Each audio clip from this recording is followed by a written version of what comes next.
이걸 알아야 문제를 풀 수 있습니다. 그러니까 이 상황을 가지고 이름만 바꾸는 거예요. 매도 가능 증권이라고 할 수도 있고 단기 매매 증권이라고 할 수도 있는 거죠. 답이 어떻게 바뀔 거냐? 만약에 이게 매도 가능 증권이면 처음에 평가할 때 자본이 100이 떨어지겠죠. 그리고 두 번째는 자본이 40이 떨어지겠죠. 매도 가능 증권이면요. 그럼 그냥 자본이 140 떨어져 있다 하고 누적도 있겠지. 자본 100, 자본 40. 그럼 자본 140으로 계속 누적도 있는 거잖아요. 근데 이게 단기 매매 증권이면 1500이었다가 100이 떨어졌어. 그리고 한 해가 끝나버렸죠. 그러면 19년도 건 끝이야 이제. 기억 안 나요. 그럼 얘는 지가 1400인 줄 알아요. 기억력이 없거든. 그럼 이때는 40만 원만 기분 나쁘고 끝나겠지. 그럼 또 내년에는 1360인 줄 알겠죠.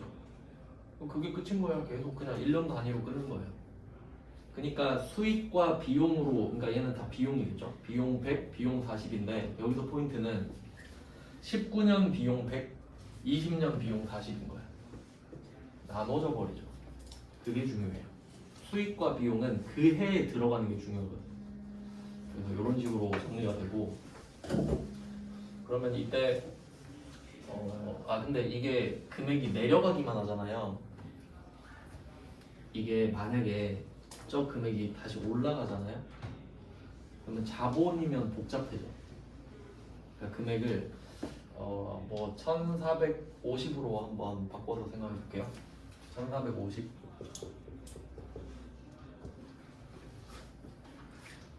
그러면 1500, 1400, 1450 이렇게 한번 가정해 볼게요. 지금 생각만 해볼게요. 나중에 제대로 합니다.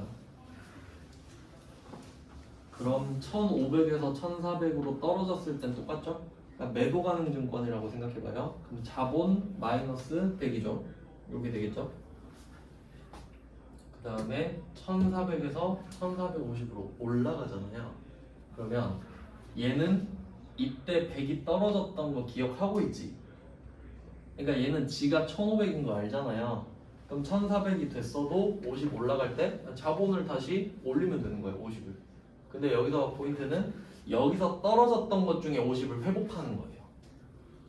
그러니까 100 떨어지고 50 다시 오른 게 아니라 100 떨어졌던 것 중에 그 중에 50이 회복되었다라고 생각하는 거지.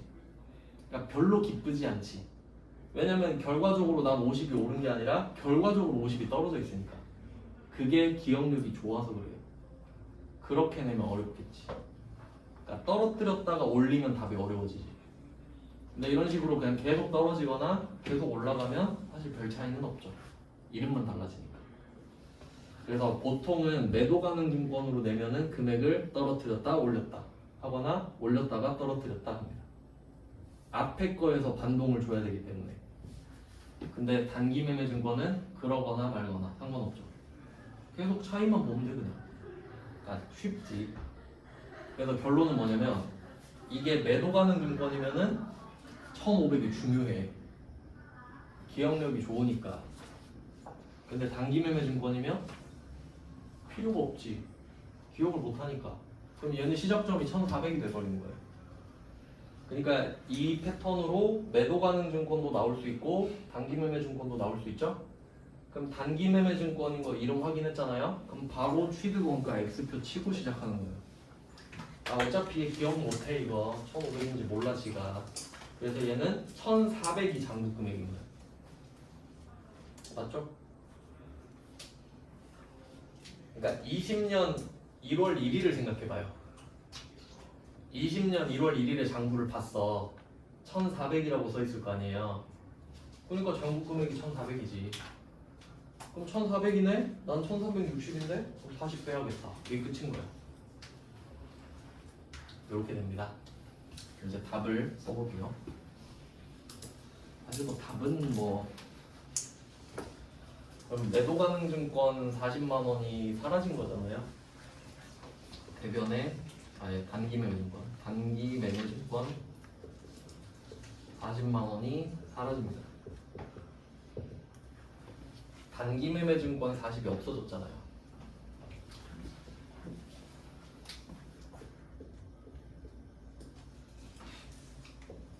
일단 대변만 썼는데 여기까지만 쓰고 한번 생각해 볼게요.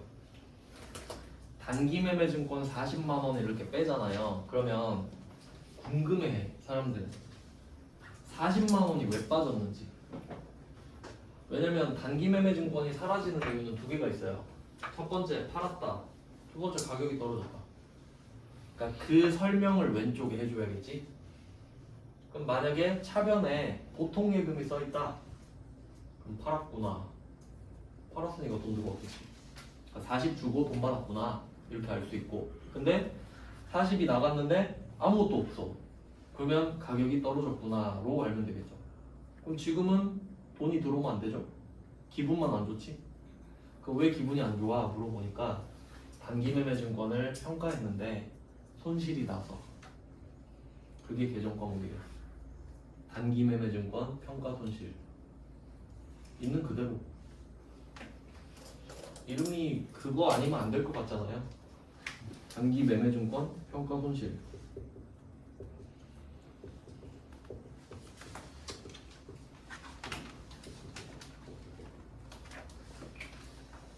이게 중요한 겁니다. 평가 손실이라는 말 있잖아요. 원칙 자본 마이너스야. 원칙 자본 마이너스잖아요. 원래 평가는 자본이잖아요. 그럼 평가 이익이면 자본 플러스겠지. 평가 손실이면 자본 마이너스잖아요. 원래. 근데 단기 매매 증권이네. 그럼 아 얘는 비용이구나 이렇게 가야 됩니다. 근데 사실 우리가 컴퓨터 입력할 때 평가 손실 이렇게 치면 다 나와요. 단기 매매 증권 평가 손실, 매도 가능 증권 평가 손실, 모든 평가 손실이 다 나오거든요. 그럼 우린 거기서 단기 매매 증권 평가 손실을 고르겠죠? 그럼 엔터를 딱 치면 걔는 비용이야. 얘는 비용이니까. 그러니까 그것까지 고르는 건 아닌데 지금 논리를 설명하는 거예요. 논리를. 그러니까 아 그렇구나 하면 되는 거죠 그냥.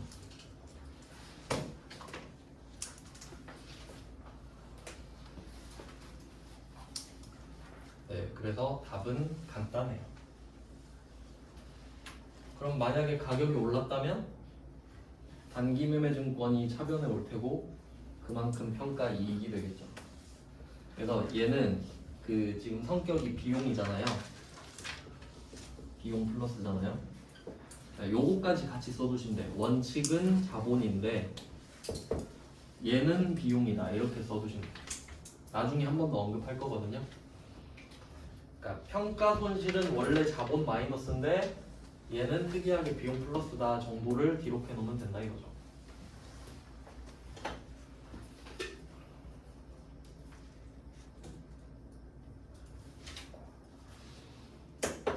그러면 말 나온 김에 아 뒤에 없구나. 뒷장이 없네. 매도 가능 증권 평가랑 바로 비교해 보려고 했는데 뭐 다음에 하죠. 12번 보겠습니다. 자, 12번은 조금 더 빡세 보이죠? 데이터가 많잖아요. 그러면 12번에서 그러니까 이 회계에서 그 뭘 물어보고 싶은 거냐면 데이터를 쫙 깔아놔요. 그 중에 필요한 것만 골라 쓸 수 있는지 물어보는 거예요. 왜냐면 필요 없는 게 더 많거든요. 그러니까 우리가 9번, 10번 문제 풀었을 때는 액면가액을 제꼈죠. 그런 게 실력인 거예요. 얘는 필요가 없지 하고 제끼는 게 중요한 거야. 그러면 12번은 단기 매매 증권입니다. 맞죠? 단기 매매 증권 써 있으니까. 그리고 옛날 문제들은요, 그냥 단기 매매 차익 목적 이렇게만 말하기도 하거든요. 그러면 원래는 시장성이 있다까지 언급을 해줘야 맞잖아요. 근데 시장성을 이야기 안 해도 시장성이 있으니까 샀겠지 내가. 그러니까 그 정도는 상식적으로 접근을 해야 돼. 그러니까 너무 융통성 없이 가면 안 돼요. 그러니까 내가 삼성전자 주식을 단타 치려고 산 거야. 그럼 시장에 올라가 있으니까 샀잖아요. 그러니까 시장성이 있다 없다를 말을 안 하면 있는 거라고. 맞죠? 있는 게 정상이니까. 그러니까 샀겠지. 그러니까 없는 게 특이한 거 아닙니까?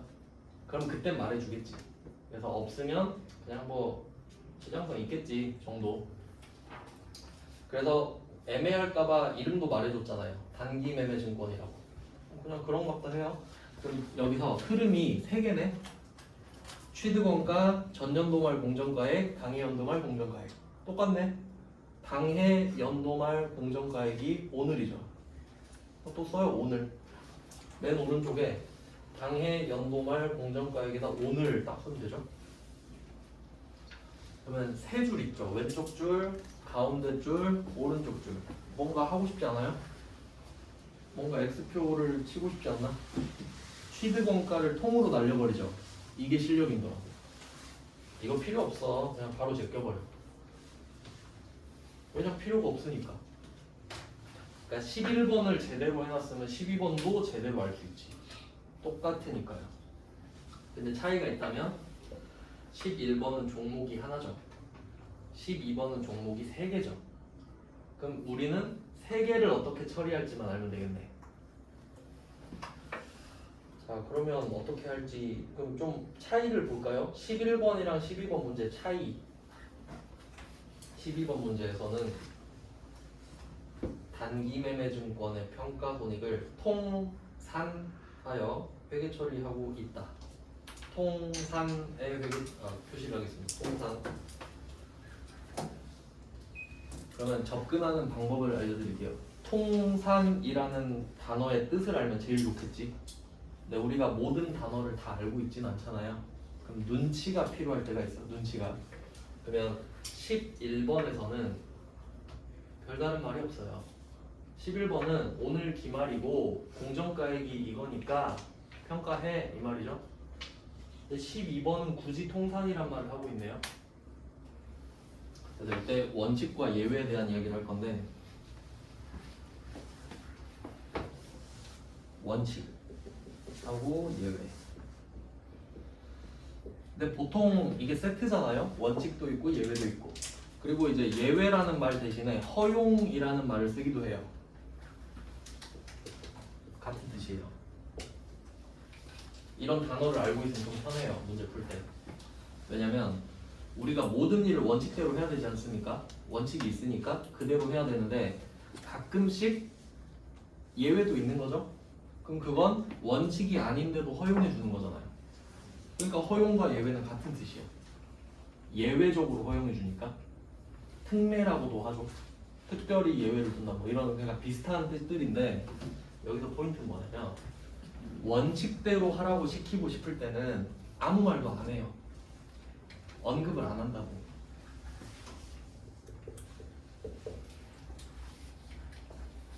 예를 들어볼게요. 여러분 그 뭐 차를 타든 걸어 다니든 할 때 신호등이 있어요. 빨간불이야. 서 있죠. 초록불이에요. 건너죠. 원칙이죠. 뭐 경찰이 뭐 그 안내해요 옆에 와가지고 초록불 됐으니까 건너가세요 안 그러지.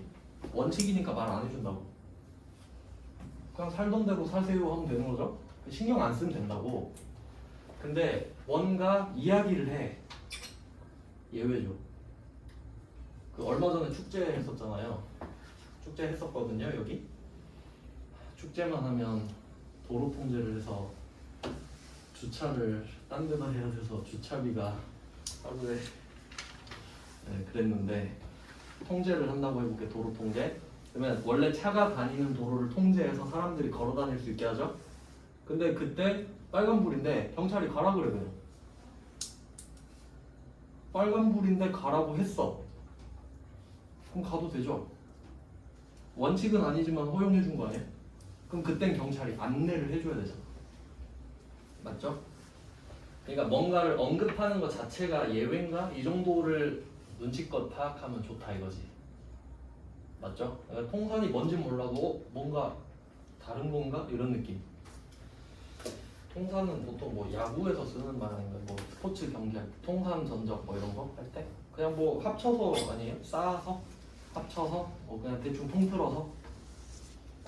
왜 그런 말이 나왔나 볼게요. 종목이 3개잖아요. 그 원칙대로라면 한 종목씩 평가해야 되지.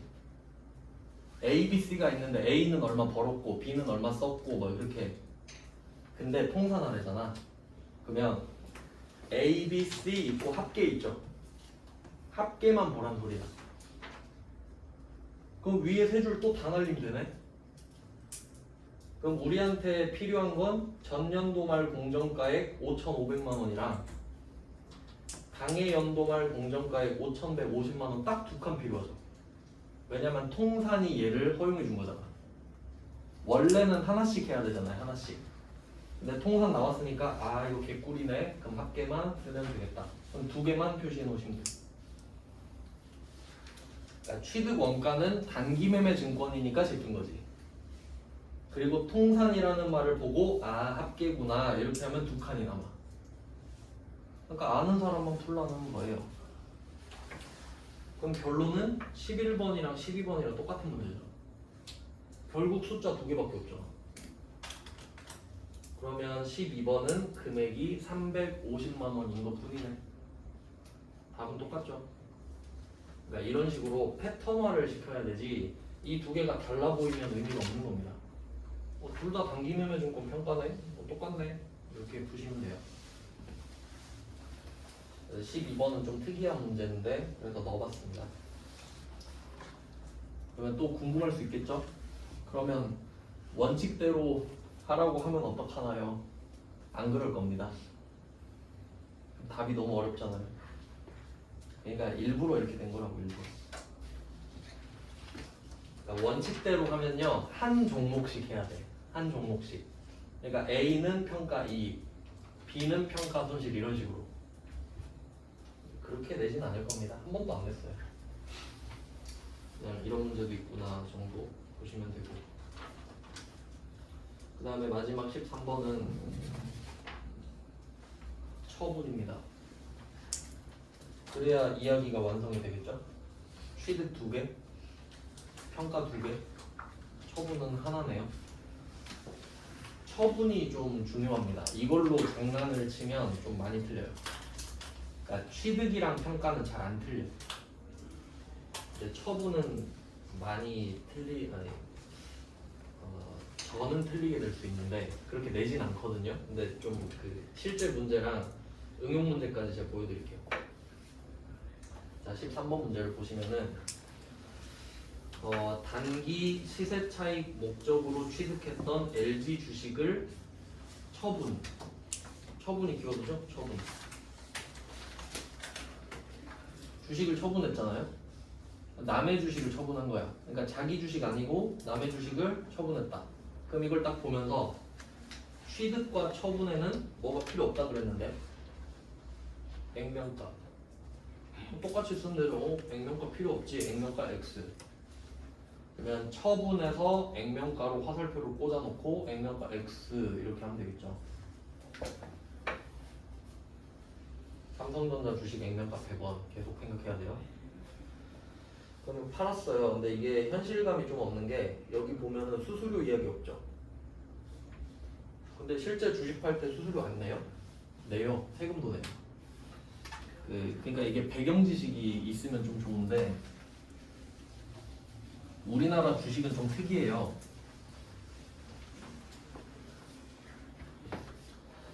뭐 예를 들어 볼게요. 내가 주식을 10만 원에 샀다. 이거를 뭐 15만 원에 팔았다고 합시다. 자, 이렇게 한번 해볼게요. 그러면 10만 원에 사서 15만 원에 판 거예요. 그럼 이때 살 때 수수료 들지. 살 때 수수료 들죠? 팔 때도 수수료 들죠?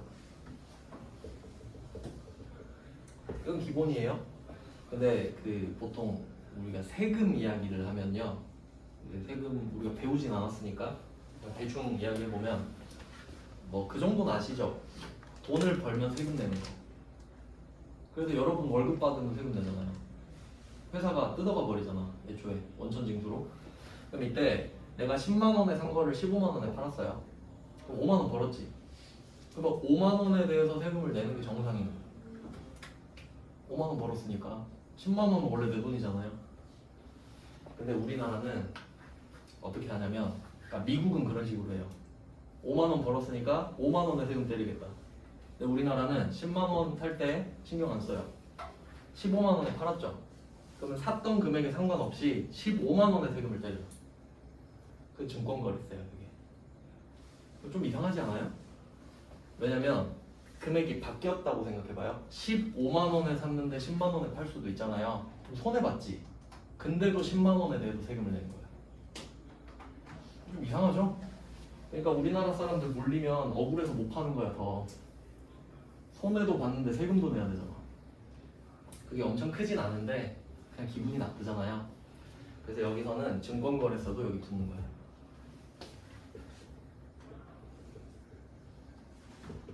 이게 팩트예요, 그냥 팩트. 그러면 샀을 때는 수수료를 반영해 줬죠. 900번 수수료로. 근데 지금 처분하고 있잖아요, 13번에서. 수수료 없죠. 세금도 없죠. 그거 거짓말 아니에요? 그러니까 이 문제를 풀면 시험에 합격할 수 있는데 실제로는 회계처리를 못 하잖아. 실제로는 수수료랑 세금을 낼 건데. 그래서 제 생각에는 이걸 내지 않을까. 이제 슬슬 낼 때가 되지 않았나. 현실적으로 해야 되니까. 방금 좀 욕먹지 않을까요? 세무사들이 만든 시험인데 왜 이렇게 가라로 만드냐. 너네 뭐하냐? 뭐 이렇게 할 수 있으니까. 수수료를 집어넣을 건데. 그럼 답부터 찾아볼게요. 그러면 이거를 팔았을 때를 생각을 해볼게요. 이것도 현실적으로 생각하셔야 돼. 그냥 팔았다라고 하면은 누군가 나한테 물건을 사간다는 소리잖아요. 그럼 얘가 부른 가격이 있을 거야. 그리고 내가 마음에 드니까 파는 거예요. 그러면 판매가는 정해지는 거예요. 오늘 물건을 팔았다고 하면 그 판매 가격은 정해진 거라고. 맞죠? 그게 얼마인지 찾아보겠습니다. 한 주당 1,500원에 처분했다. 판매 가격 1,500원이죠. 한 개당 1,500원. 근데 우리가 샀을 때 1,000주 샀거든요. 1,000주를 샀어. 근데 이 중에 50%를 팔았대잖아요. 그럼 500주겠네. 또 500주 곱하기 1,500. 그래서 이게 요런 패턴들이 좀 가끔 나오는데 수량 곱하기 단가. 지금 찍히고 있나요? 앞에 카메라? 돌아가 보세요. 안 떠가지고. 이거 되게 중요한 건데 수량 단가. 여기에 해당되는 주제들이 몇 개 있어요. 일단 지금 하고 있는 주식 채권 뭐 이런 것들 있죠. 주식은 한 주당 1주라고 하는 거 아시죠? 채권은 좌라고 하거든요. 뭐 한 주와 두 주와 이런 식으로. 그러니까 뭐 수량 단가가 있는 거지. 보통 주식을 하나만 사진 않잖아. 보통 몇 주씩 사잖아요. 그러면 한 개당 얼마 몇 개 이렇게 되고, 그리고 나중에 가면은 재고자산 주제도 배우겠죠? 재고자산. 그러면 재고자산도 우리가 제조회사인데 물건 하나만 만들진 않잖아요. 이 가격으로 막 몇천 개씩 찍어내잖아. 몇만 개, 몇십만 개. 수량 단가가 있고. 그리고 여기에서 조금 비슷한 게 나중에 그 외화 나올 때, 외국 화폐 나올 때 환율이 나오니까 외화는 똑같진 않은데 비슷한 개념이다 정도까지 일단 알아두시면 좋습니다. 그때 또 설명드릴 거예요. 그럼 이런 식으로 수량과 단가를 곱해야 되는 애들은 적을 때 이걸 각각 적는 게 좋아요. 어떤 느낌인지 보여드릴게요. 그럼 지금 보통 예금에 입금됐다 이렇게 됐어요. 그리고 이거 읽을 때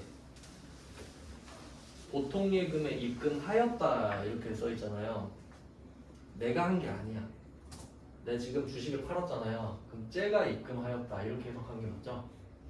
그럼 입금하였다니까 제가 한 거 아닌가요? 이러고 있으면 안 된다는 소리예요. 팔았는데 나도 입금을 해줘? 주식도 주고 입금도 받아라. 말이 안 되죠. 상식적으로. 그러면 우리는 보통 예금에 입금이 되겠죠?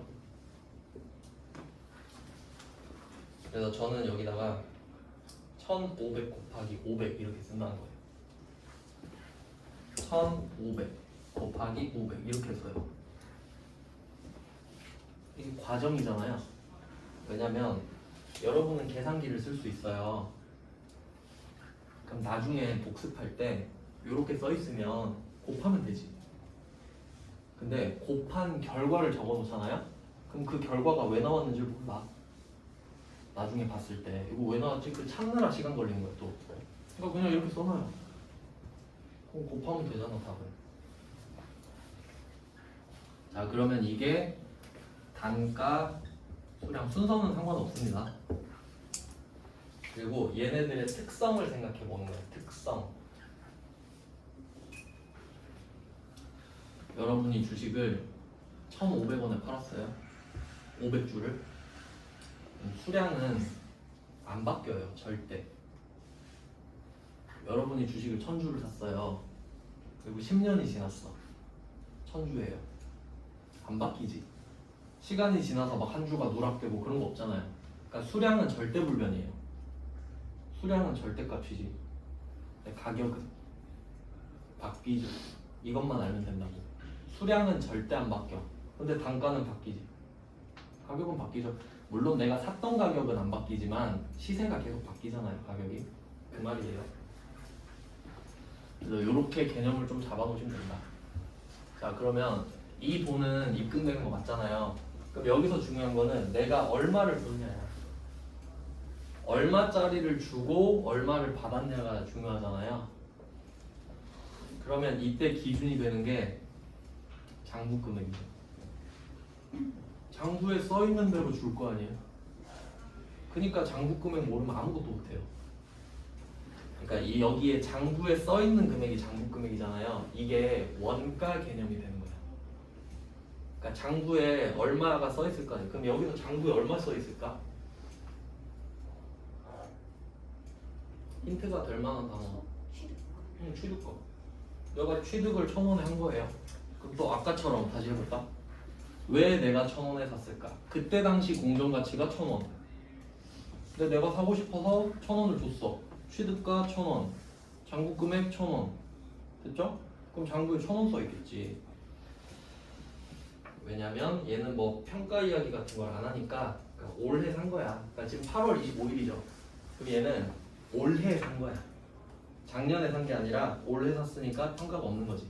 그러면 취득가가 장부 금액일 거 아니에요. 그럼 장부에 1,000원 써 있다. 그럼 이 말은 뭐냐면 1,000원이 원가야. 내가 쓴 돈이니까. 그러면 이 1,000원이 내 기준이거든요. 그럼 내 마음은 1,000원보단 비싸게 팔았으면 좋겠다 이럴 거 아니에요. 그러니까 장부 금액이 기준이 되니까 걔가 원가 개념이란 거예요. 1,000원보단 더 받았으면 좋겠네 이거지. 그럼 우리는 단기 매매 증권을 줄 거예요. 단기 매매 증권을 줍니다. 근데 장부 보니까 1,000원이라고 써 있어. 맞죠? 그럼 1,000원짜리 500개 주면 되는 거 아니야? 난 1,000원에 샀으니까. 1,000원 곱하기 500주가 되는 거죠. 여기서 포인트는 수량은 똑같아야 되죠. 내가 500개를 주니까 500개 가격을 받지. 근데 내가 산 가격이랑 네가 산 가격이 같을 필요는 없잖아요. 난 1,000원에 샀는데 넌 1,500원에 사네? 그럼 바보 뭐 이러면서 그냥 팔면 되는 거지. 이때 우리는 이걸 보면서 아 500원의 이익을 봤다 이 생각하겠죠. 500원 비싸게 팔았으니까 그럼 500원씩 500번 기분이 좋은 거죠. 500개 팔았으니까. 그럼 그게 처분이익이에요. 단기 매매 증권 처분이익. 이겠지. 평가가 아니니까요. 그럼 자리가 어디가 비나 볼게요. 왼쪽이 금액이 더 크죠. 그럼 오른쪽이 지금 비어 있는 거잖아요. 그럼 여기가 처분이익이 되겠네. 단기 매매 증권 처분이익. 수익 자리잖아요.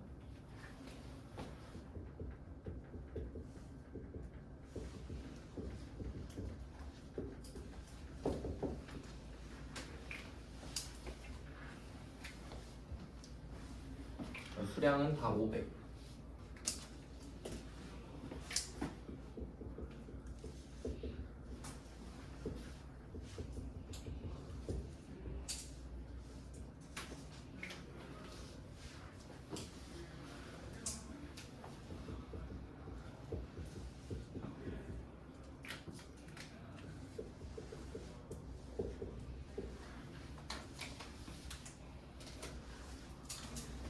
이게 답입니다. 그럼 이때 처분이익이잖아요. 처분이익은 실현이 된 거죠. 실현된 건 수익 비용이죠. 얘는 예외 없어요. 예외가 없어요. 무조건 얘는 수익 비용이에요.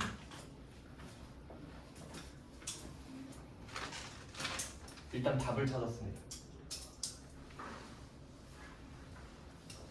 하지만 제가 현실을 알려드렸죠. 실제로는 수수료랑 세금이 나온다. 그러니까 이거는 거짓말이에요. 거짓말. 말이 안 되는 문제예요. 그래서 저는 수수료를 꼭 내고 싶거든요. 내가 줄 때는. 그럼 엄청 많이 들려요. 되게 중요한 거니까 강조를 좀 하겠습니다. 그럼 이때 사실 이렇게만 써놓으면 됩니다. 뭐 계산기 두드려서 금액은 찾으면 되니까. 그럼 이때 수수료를 10,000원이라고 할게요. 10,000원. 어차피 금액은 상관없어. 수수료가 들어간다는 게 포인트예요. 이제 수수료 개념을 좀 잘 잡아야 되는데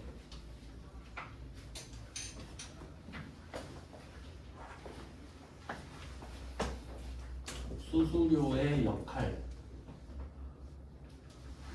수수료의 역할. 그럼 우리가 살 때도 수수료를 내고 팔 때도 수수료를 냅니다.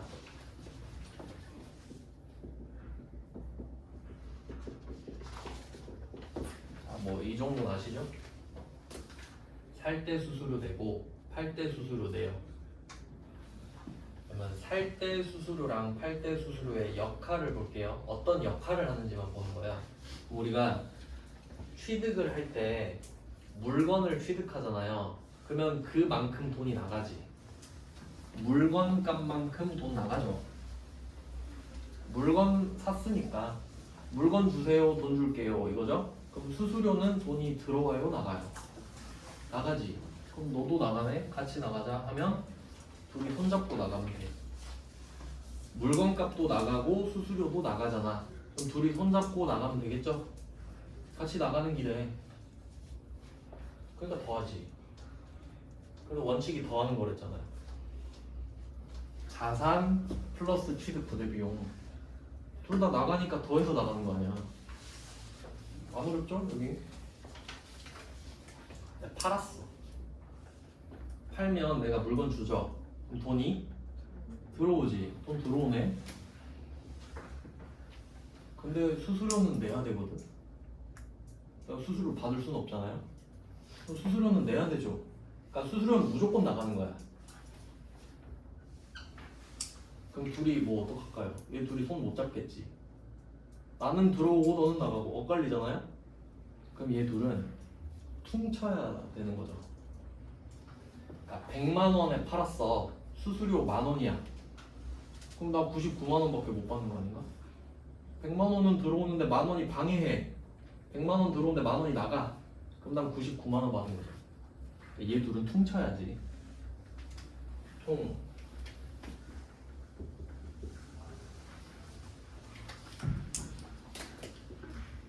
뭐 퉁친다는 말 쓰잖아요. 근데 회계에서 퉁 쳤다 이러진 않을 거 아니야. 회계는 항상 고품격을 추구하기 때문에 이런 걸 상계라 그래. 상계. 엄청 많이 나와요. 상계. 우리말로는 어셈이라고 하는데 그냥 엇갈려서 계산한다는 소리예요. 그러니까 100을 주고 10,000원을 받을 건데 그냥 99만 원 받았다 치자. 이게 퉁이야. 상계고. 그럼 얘 둘은 상계 관계죠. 방향이 반대니까. 그러니까 얘 둘은 더하고 얘 둘은 빼야 되겠네. 방향이 반대인 게 중요한 거야. 여기까지 이해됐죠? 이 중요한 거예요, 진짜. 그럼 여기서 10,000원이 나간다고 할게요. 그럼 이 돈은 받았죠. 얼마인지 모르겠는데 이 돈은 받았는데 돈이 들어오고 나서 수수료 10,000원이 나갔다고 할게요. 그러면 여기서 10,000원을 빼면 돼. 둘이 반대니까. 너는 들어왔네, 난 나갈게 이러면 되죠. 들어온 돈, 나간 돈. 이거 끝이에요, 이게. 그러면 차변 맥시멈이 1,500 곱하기 500이었어요. 근데 여기서 10,000원이 빠졌잖아요. 그러면 덩치가 줄어든 거죠. 그러면 얘도 줄어들어야 되지. 만 원 줄면 얘도 줄어야 되잖아요. 둘이 똑같아야 되니까. 그러면 둘이 있죠. 네가 줄어들래? 내가 줄어들까? 이 이야기를 해야 될 거 아니야. 단기 매매 증권 1,000원에 사온 거 안 변하죠. 얘는 움직이면 안 돼. 그러니까 우리가 기분이 이만큼 좋았잖아요. 근데 수수료 때문에 기분이 만 원이 안 좋아져야지. 이만큼 기분이 좋았거든 저분이. 근데 수수료 때문에 만 원이 줄어드는 거야 얘가. 너 때문에 기분이 안 좋아졌어 이렇게 되는 거지. 이렇게 사이좋게 만 원씩 줄어드는 거야. 그러니까 답은 되게 간단하거든요. 근데 이게 오답률이 왜 높을 거냐면 우리 머릿속에 900번 수수료 비용이 들어와 버렸거든요. 그럼 갑자기 멘붕이 온다? 그러니까 지금은 제가 답을 써줬으니까 그렇군 이러잖아요. 근데 나중에 풀라 그러면 900번 수수료 비용은 그럼 뭐지? 이런 날이 와. 그러니까 지금은 우리 머릿속에 데이터가 별로 없어서 헷갈릴 게 없는데 나중에 데이터가 막 들어오면 섞이잖아요. 그럼 헷갈리는 거예요 이제. 그래서 지금 그걸 잡아내고 가야 된다는 소리예요. 그럼 제가 단기 매매 증권 취득할 때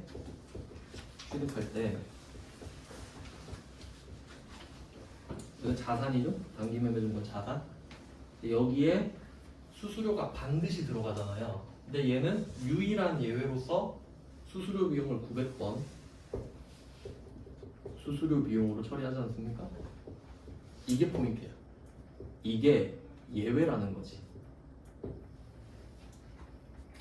유일한까지 제가 말했죠.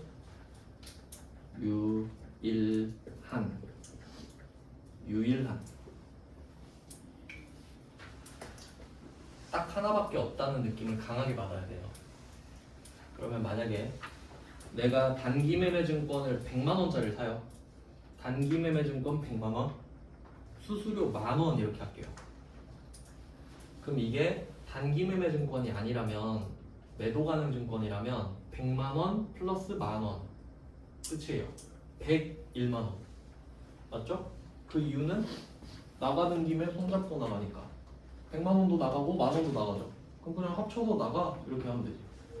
나가서 만나지 말고 만나서 나가 하면 되잖아. 그럼 그게 원칙이고 얘는 예외죠. 그냥 얘는 예외라고. 얘는 그냥 예외야. 그럼 이제 팔았잖아요. 그럼 이제 100만 원에 팔고 수수료 10,000원이야. 그럼 100만 원은 들어와. 그럼 10,000원은 나가.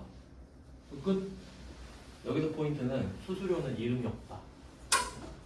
수수료는 이름이 없어. 계정 과목에.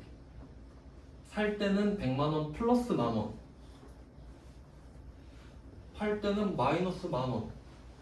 그냥 수수료는 이 마이너스인 거예요, 그냥. 그러니까 돈이 나갈 땐 더 나가게 하는 거고 들어올 땐 덜 들어오게 하는 거지, 그냥. 수수료의 역할은 그것뿐이야. 그러니까 그 금액만 적으면 끝이에요. 근데 갑자기 900번 수수료 어디서 봤는데? 하고 이걸 써버리는 거예요. 그럼 틀리지. 왜냐면 얘는 단기 매매 증권을 취득할 때만 유일하게 쓰는 예외거든요. 그러니까 그 외에는 절대 나오면 안 돼. 단기 매매 증권 취득할 때만 900번 수수료가 나오고 900번 수수료는 이제 나오면 안 돼요. 이렇게 정리가 돼야 돼. 처분할 때는 수수료 비용을 안 적는다. 얘는 취득할 때만 쓰는 유일한 예외니까. 취득 유일. 이거 진짜 중요한 거예요. 유일하다는 소리가 뭐예요? 오직 유, 하나, 일. 한 개밖에 없다고. 그럼 딴 데서 이야기를 하면 안 돼요. 여기서만 해야 돼. 단기 매매 증권 취득할 때만 900번 수수료 이야기해야 돼. 물론 900번 수수료가 다른 목적으로 나올 수도 있긴 해요. 이제 그 처분이랑 헷갈리지 말라고 말씀드린 겁니다. 처분에는 900번 수수료가 절대 안 나온다고. 절대로. 좀 헷갈릴 만한 포인트를 말씀을 드린 거예요. 그래서 여기다가 따로 좀 적어놓으세요. 밑에 칸 많잖아요. 수수료 10,000원, 수수료랑 증권거래세로 10,000원이 나갔다 해놓고 10,000원씩 빼요. 그럼 이것까지 맞출 수 있잖아.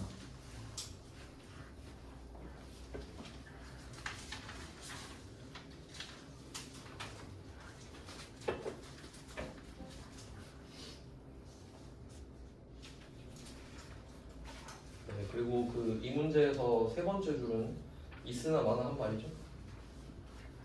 처분 이익이 났는데 처분 이익을 써라 뭐 이런 건 의미 없는 말인 거예요. 그래서 이런 식으로 내가 샀던 장부 금액이 원가의 개념이 되고요. 장부 금액. 그러니까 이 장부 금액은 두 가지로 해석할 수 있는 거예요. 그러니까 얘를 올해 샀잖아요. 올해 샀으면 취득가가 장부 금액으로 돼 있겠지. 산 금액으로 적어놨을 테니까. 근데 만약에 옛날에 샀을 수도 있잖아. 옛날에. 작년, 재작년. 그럼 작년, 재작년에 샀으면 그 취득원가는 난 모르지. 작년 말에 평가한 금액이 장부 금액으로 돼 있겠지. 그러니까 장부 금액의 경우의 수는 두 개밖에 없는 거지. 올해 샀으면 취득가.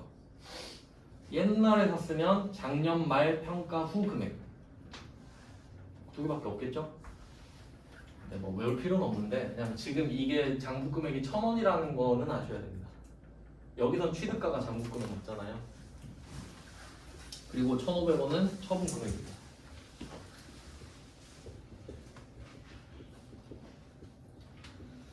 그리고 디테일을 살짝 넣고 이것까지만 하고 끝내겠습니다. 그럼 이제 수수료의 존재를 아셨잖아요. 근데 수수료로 장난을 한 개 더 칠 수 있거든요. 그럼 이때는 주식을 팔고 주식 계좌로 돈을 받은 거예요. 보통 예금으로. 그리고 이 주식 계좌에서 수수료가 나가는 거죠. 근데 실제로 주식을 팔 때는 그 금액에서 차감이 돼서 들어옵니다. 아예. 그러니까 이게 현실적으로 맞긴 한데 또 문제에서 장난을 쳐요. 수수료 10,000원은 현금으로 따로 줬다. 막 이런 장난을 쳐요. 그럴 수도 있긴 있으니까 뭐 현실적으로는 아닌데 그러면 이때는 현금 10,000원이 나가줘야 됩니다. 왜냐면 주식값은 보통 예금으로 다 받았잖아요. 근데 수수료는 지갑에서 따로 빼주잖아. 그럼 보통 예금에서 10,000원을 빼면 안 되지.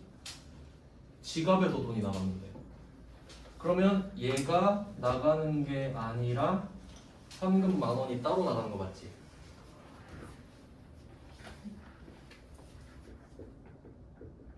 자, 이렇게 바뀌었어요. 그러니까 보통 예금엔 돈이 다 들어오고 현금 10,000원만 딱 빼준 거죠? 근데 여기 마이너스 10,000원 있지. 끝이에요. 내가 보통 예금 10,000원을 덜 받으나 보통 예금 다 받고 현금 10,000원 주나 똑같지 내 기분은. 그러니까 처분 이익은 안 바뀌지. 처분 이익에서 10,000원이 빠진 상태로 가만히 있는 거죠.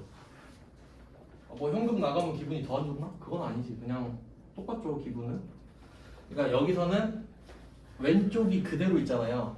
근데 오른쪽에 10,000원이 추가됐지. 그러니까 그 10,000원만큼 얘가 찌그러진 거예요 그냥.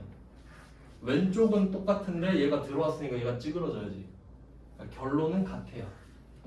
하지만 답은 달라지지. 보통 예금 10,000원 덜 들어오는 거랑 현금이 10,000원 나가는 건 다르니까. 그래서 이렇게 장난을 친단 말이에요 수수료로. 여기까지 대비하면 끝입니다. 오늘은 여기까지 하겠습니다. 고생하셨습니다. 수고하셨습니다.